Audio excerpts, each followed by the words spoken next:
ஸ்நாக்ஸ்க்காக ஒரு மைதா மாவை வச்சு ஒரு போண்டா பண்ண போகிறேன். அது எப்படி பண்ணலான்னு பார்க்கலாம். இப்போ அதுக்கு தேவையான பொருள் என்னென்னா, 1 கப் மைதா, அரை கப்பு தயிர், 1 ஸ்பூன் மிளகு, 1 ஸ்பூன் ஜீரகம், ஒரு அரை ஸ்பூன் உப்பு, 1/4 ஸ்பூன் பெருங்காயம், ஒரு 1/4 ஸ்பூன் சோடாப்பூ, ஒரு கொத்து கருவேப்பிலை பொடிசாக அரிஞ்சு வச்சுருக்கேன், ஒரு துண்டு இஞ்சி பொடிசாக அரிஞ்சு வச்சுருக்கேன். இந்த பொருள் எல்லாத்தையும் ஒரு கிண்ணத்தில் போட்டு ஒன்றா மிக்ஸ் பண்ணி கலந்து வச்சுக்கலாம்.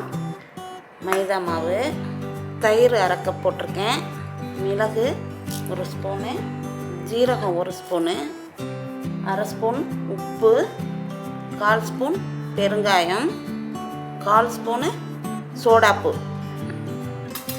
ஆப்ப சோடான்னு சொல்லுவாங்க. அதை கொஞ்சம் நறுக்கின இஞ்சி, நறுக்கின கருவேப்பிலை. இப்போது இதில் நிறைய தண்ணி சேர்க்க வேண்டியதில்லை. ஏன்னா நம்ம தயிர் சேர்த்துருக்கோம் இல்லையா, அந்த தயிர்லையே நல்லா பிசைஞ்சுக்குவோம்.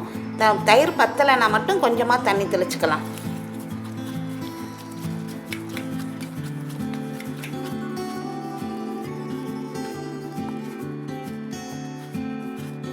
இது வீட்டில் இருக்கிற பொருளை வச்சு சீக்கிரமாக செஞ்சிடலாம். ரொம்ப நேரம் மெனக்கிடாது, ரொம்ப சீக்கிரமாக செஞ்சிடலாம்.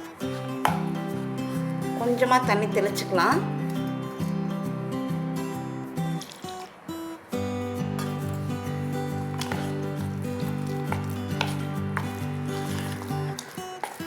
இதை ஒரு 10 நிமிஷம் இதில் ஊறணும். ஏன்னா தயிர் போட்டிருக்கோம். அந்த தயிரில் இந்த மாவு ஒரு 10 நிமிஷம் புளிச்சதுன்னா போண்டா நல்லா சாஃப்டாக வரும். அதுக்காக தான் இதை நல்லா அடித்து கலந்து வச்சுக்கோங்க. இதில் விருப்பப்படுறவங்க கொஞ்சமாக வெங்காயம் பொடிசாக அரிஞ்சு கட் பண்ணி சேர்த்துக்கோங்க. இது நல்லா இப்படி அடித்து கலந்துக்கிட்டோம்னா தான் உள்ள போண்டா அப்படியே சாஃப்டாக வரும்.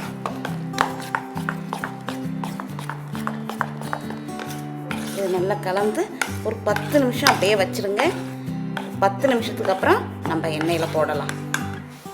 இப்போது 10லேருந்து 15 நிமிஷம் ஆயிடுச்சு. அடுப்பை ஆன் பண்ணிவிட்டு எண்ணெய் சட்டி வச்சுட்டு எண்ணெய் ஊற்றிக்கலாம். அந்த போண்டா முழுவி வரணும், அப்போ தான் போண்டா நல்லாயிருக்கும். அதனால் கொஞ்சம் கூடுதலாகவே எண்ணெய் ஊற்றிக்கணும். மாவு நல்லா புளிச்சிருக்கு. இப்போ இதை நல்லா வலிச்சுட்டு கையால் எண்ணெய் காஞ்சோன்னே எடுத்து போடலாம். எண்ணெயை மிதமான சூட்டில் வச்சுட்டு, சூடு வந்துட்டு எண்ணெயை மிதமான சூட்டில் வச்சுக்கோங்க. வச்சுக்கிட்டு ஒன்றே ஒன்று இப்படி போட்டு பார்க்கலாம்.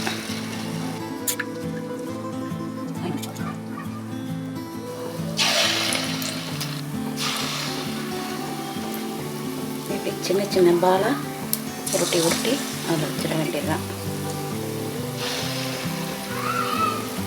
இதில் நம்ம தயிர் சேர்த்துருக்கிறதுனால ரொம்ப சாஃப்டாக இருக்கும். கொஞ்சமாக சோடாப்பும் சேர்த்துருக்கோம். அதனால் இன்னும் ரொம்ப சாஃப்டாக, சாப்பிட்றதுக்கு ரொம்ப டேஸ்ட்டாக நல்லாயிருக்கும். ஸ்டவ்வை மீடியமாக வச்சுக்கோங்க. இது நல்லா சூடாக இருக்கும்போதே சாப்பிட்டா தான் ரொம்ப நல்லாயிருக்கும். நம்ம சின்ன சின்னதாக போட்டோம். இப்போ எவ்வளோ பெருசு பஃபியாக வந்துருக்கு பார்த்தீங்களா?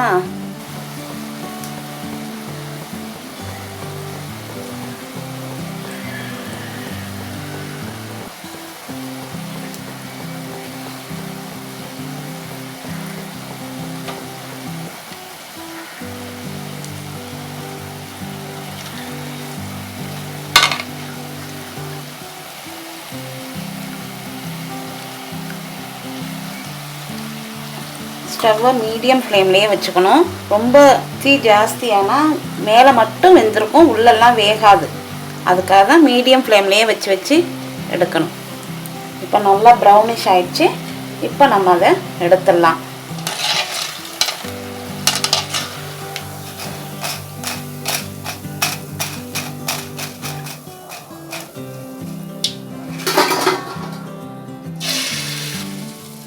அது தானாகவே அப்படியே பிறண்டுடும் நம்ம போடும்போது.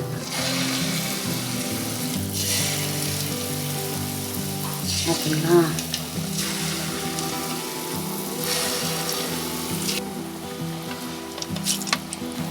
10 நிமிஷம் ஊறணும், அவ்வளோதானே தவிர மற்றபடி ரொம்ப ஈஸியாக செஞ்சிடலாம். ஒரு மழை நேரத்தில் ரொம்ப சூடாக சாப்பிட ரொம்ப நல்லாயிருக்கும்.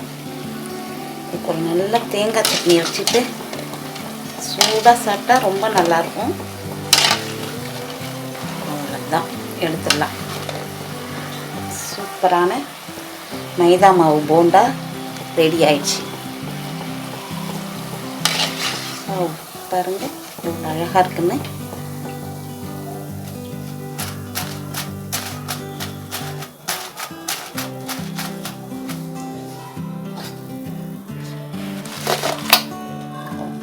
தேங்காய் சட்னி சூப்பராக சூடாக மைதா மாவு போண்டா சாப்பிட்லாம் வாங்க. இந்த தேங்காய் சட்னிக்கு இல்லை வெள்ளை சட்னின்னு சொல்லுவாங்க. இதுக்கு ரெசிபி எப்படின்னு இன்னொரு வீடியோவில் சொல்கிறேன். பாருங்கள் எவ்வளோ சாஃப்டாக, எவ்வளோ பொசு பொசுன்னு இருக்கு பாருங்கள். ரொம்ப சாஃப்டாக இருக்குது பாருங்க. வாவ், சூப்பராக இருக்குல்ல. இந்த ரெசிபி உங்களுக்கு பிடிச்சிருந்தா லைக் பண்ணுங்கள், ஷேர் பண்ணுங்கள், கமெண்ட் பண்ணுங்கள், மறக்காமல் சப்ஸ்கிரைப் பண்ணுங்கள். தேங்க்யூ.